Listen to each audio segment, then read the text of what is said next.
right, where were we? Okay, so Boris and CB team up to talk to Mrs. Belmore, and CB shows him a stolen map of tunnels under the town. They find Mrs. Belmore's husband, who has a creepy amulet that glows. That's how the story goes. La da da da da, la da da da da,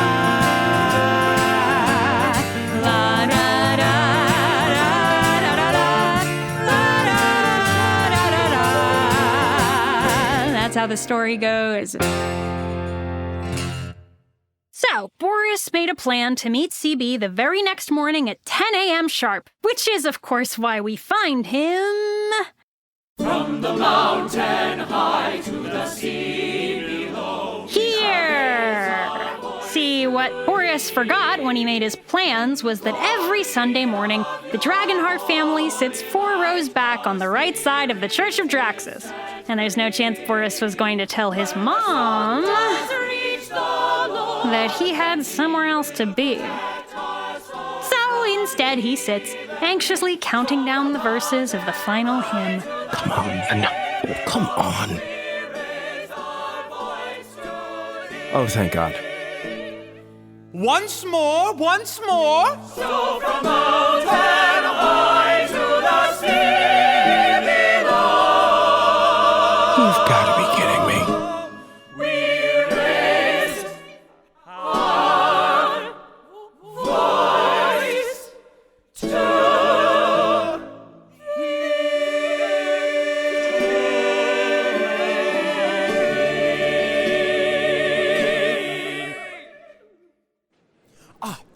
Thank you. That was lovely, Mother, but I really have to... Oh, Boris, look, it's Nancy Forgeworth. This time, Oh, yes. she's waving.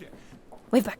Mom, I really have You'll to... have to go over and say hello. It would be rude not to. Come on. But I have to... Come on, Boris. Of course, you remember Nancy Forgeworth, she of whom Boris does not think much at all. Well, she's coming right towards him. Aren't they adorable, folks? One boy, one girl, what can they do to resist the push to share a pew? Ah, young love, like in a fairy tale. Ah, young love, delicate, light, and frail. He's a lovely boy, she's a handsome girl, so it's only a matter of time and a matter of young love. He's thinking, just try your best to pretend you want to be here. She's thinking, I've had more interesting chats with rocks. He's thinking, we have been sitting in silence for 60 seconds. She's thinking, he's really charming until he talks. Then she says, hi, Boris. And he says, Hi, Nancy. How are you So I need to... Oh, no, don't let me interrupt. I was Sorry, just asking. what did you... Never mind. Do you happen to have the time? It's 11:30. Oh.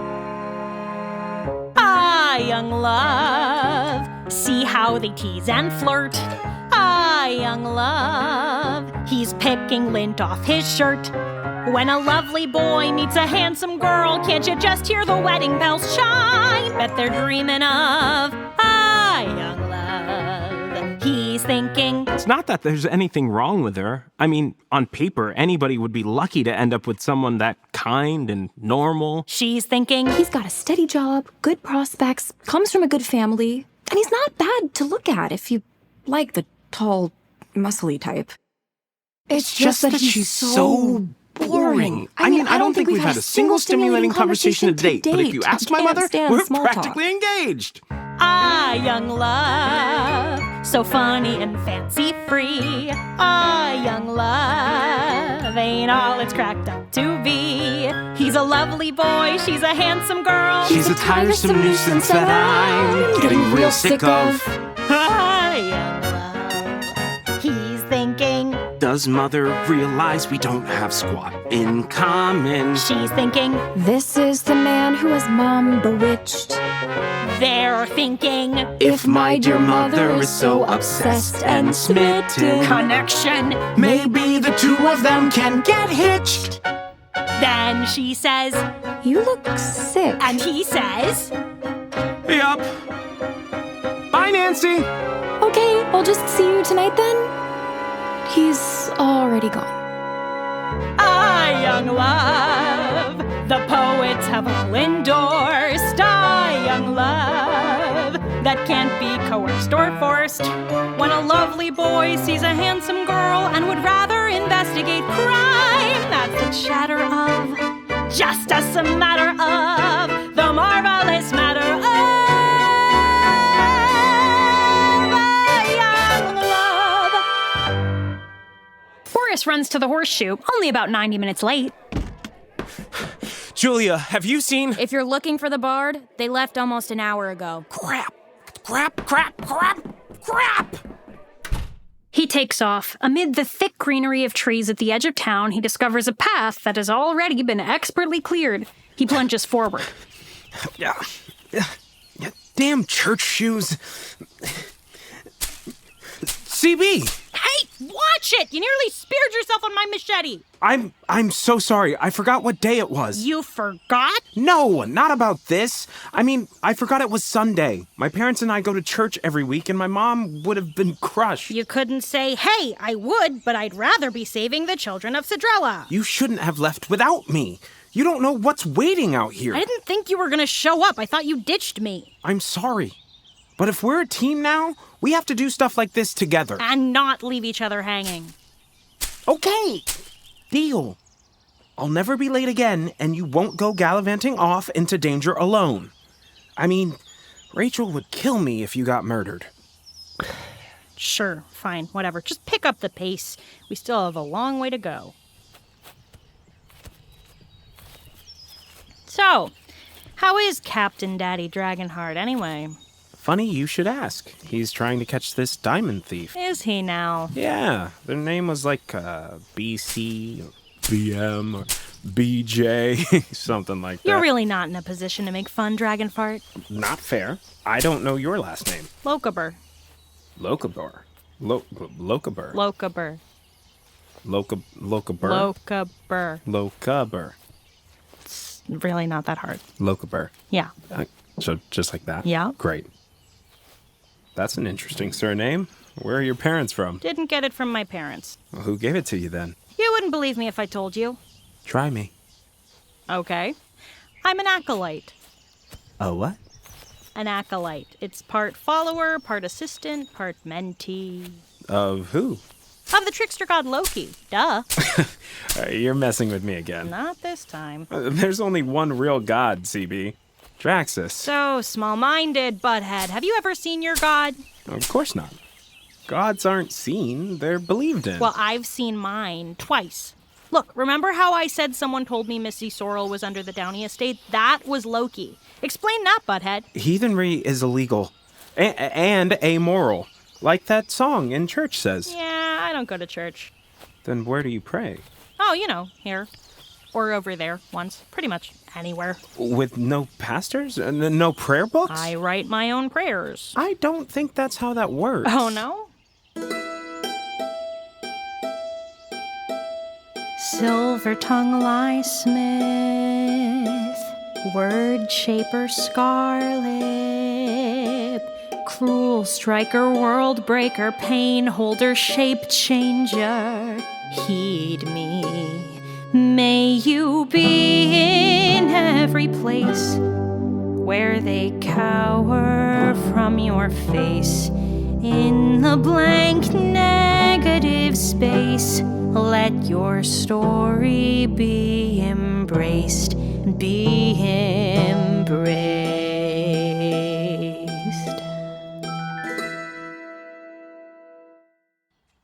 Well, that's a pretty nice song. Even if he's not real. Ooh, what a sharp machete I'm holding. And with that, Boris wisely decides to keep his big mouth shut for a while. A little later, they finally make it to the base of Mount Orpheus. As they emerge from the trees, they spot the entrance to a cave, but in front of it... What the heck is that thing? It Looks like a cockroach and a crab had a baby and then fed it a diet of growth potion and hellfire. Let's kill it. Wait, there could be a non-violent solution. Does that look like something I can seduce? Why is that your default? Too late for the non-violent solution. Yeah. Something blurs with motion as it flies through the air. Boris doesn't recognize the projectile until it collides with the monster's face, knocking it momentarily back before returning to the elf's hand. A boomerang. Cool. Better get your sword. Right. He swings just as the creature rears back, his blade whooshing through the air as the thing's teeth snap inches from his arm. I thought this was your specialty, butthead. Easy to criticize from all the way up there. Wait, when did you climb that tree? Look out! Boris is knocked back as the monster lurches about, trying to find the source of the attack, and then it charges the tree. Boomerang skitters to the forest floor. Another ram, the tree is knocking back and forth. Boris! Hold on! Boris's attack lands with deadly accuracy. His greatsword sinks into the creature's armored hide. But then, What the? his sword begins to rust before his eyes, a blood-red rot creeping towards the hilt from where it struck the monster. And then, the creature's jaws snap. Ah! Butthead! A flash of red lands on the monster's head, gripping its twitching antennae. Boris grips his sword in his good hand and charges forward. He finds a chink in the armor and plunges his rusting blade forward. The monster lurches back as it collapses, sending its uninvited rider flying off into the brush. Fuck! Oh, God. Are you okay? I'm fine. You're bleeding. Yeah, I know. I have a medikit. Let me help. It's fine. Back at Guardsman Academy, they used to call me Dr. Dragonheart because I had a knack for field medicine. That stuff's the worst. Yeah, well, you're not going to get a good angle bandaging your own arm, Dr. Doofus. Hand it over. Suit yourself. With their heads so close together, Boris can smell. Cinnamon. Must be from all the tea. Huh? Nothing. There. Thanks. You good? I'm good. Good. Mouth of the cave's clear, so let's go spelunking. Spelunking? That's not a word. It is a word. It's not. You're just making stuff up again. Am not. R2. Am not. R2. Am not. R2. Am not. Whoa. What is this place? It's a huge cavern with menacing stalactites and apparently an empty birdcage big enough to hold a goat.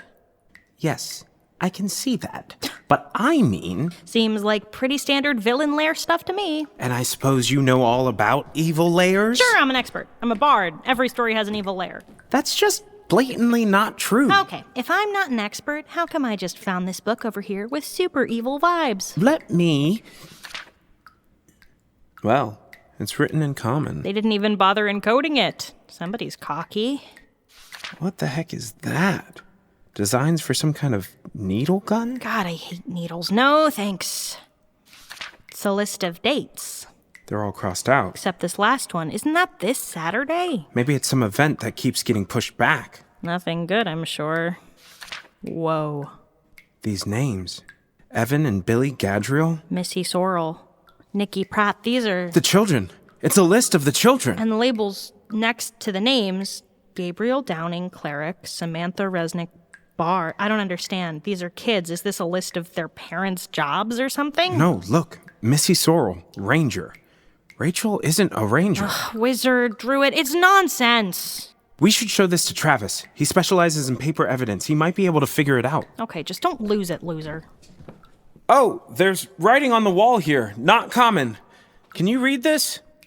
Yeah, it says, eat the rich. It doesn't say that. It should say that. Can you read it or not? Of course I can't read it. Do I look like someone who knows ominous old-looking language? Shh. Someone's here. Look at those robes. Think they're part of the order? What do we do? I don't have my sword. I got this. Oh, hello there! Honey, do you think this nice person could help us? What in the name of Draxus is going on? I don't know, play dumb. We're not from around here, and we seem to be incredibly CB, lost. stay back. We went for a hike, you see, and somehow ended up lost in these caves. Wow, what a nice song. Is that traditional Citrellian culture? Gorge. Say, do you think you could maybe point us in the right direction? Hey, what did you do to them? Light arches from an amulet in the man's palm, striking Boris in the chest. He falls to his knees, but he isn't unconscious, not yet. Instead, he finds himself remembering a time when he was young. Yes, it's a flashback, fuck you.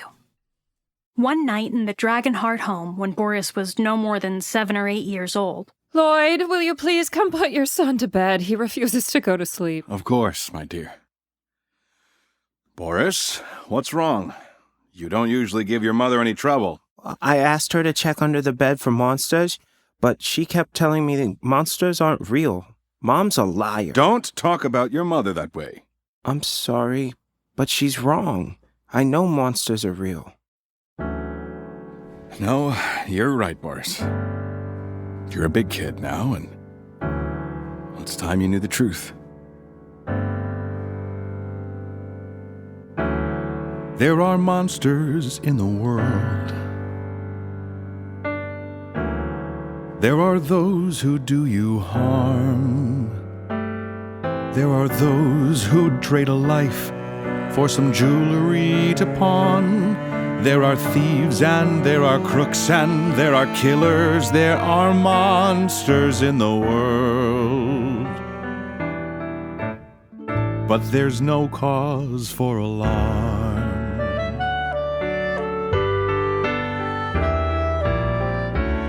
For there are heroes in the world.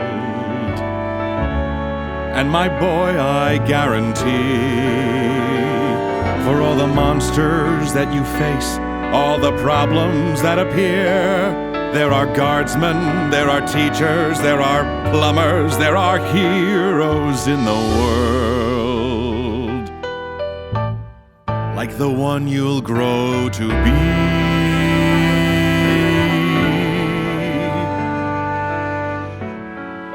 Do you remember what we taught you about breath weapons, Boris? Yeah, Dragonborn can breathe fire. Not just fire. Right. Our family breathes lightning instead. Lightning, that's right. And someday, when you're older, 24, 25, you'll breathe lightning. Just like your mother and me. Why do I have to wait? It takes time to develop. Some think the day you earn your breath weapon is the day you discover your purpose here in life. I got mine on the day you were born. I could fight 10 monsters with lightning breath. I'm sure you could. But until you're all grown up, you can leave the heroing to dad. Until you're all grown up, you never need to be afraid or sad when you hear about the monsters, the liars and the snakes. Know that I will keep you safe no matter what it takes.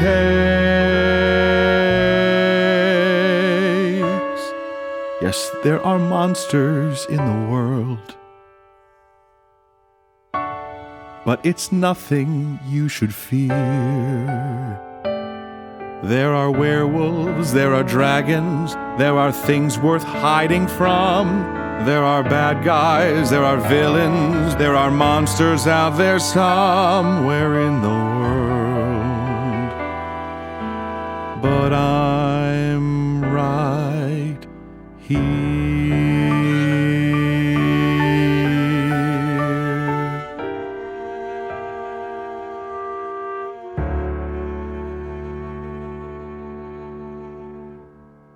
And that memory is how Boris recognizes the force emitted from that creepy amulet.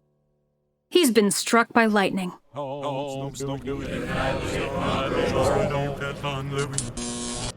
And now he's unconscious. This has been The Reality Shaper, based on the books by Sair Kaufman. Join us at the Laurie Beachman Theater on Monday, August 24th for a live concert of Reality Shaper music presented by the original cast, plus some special guests.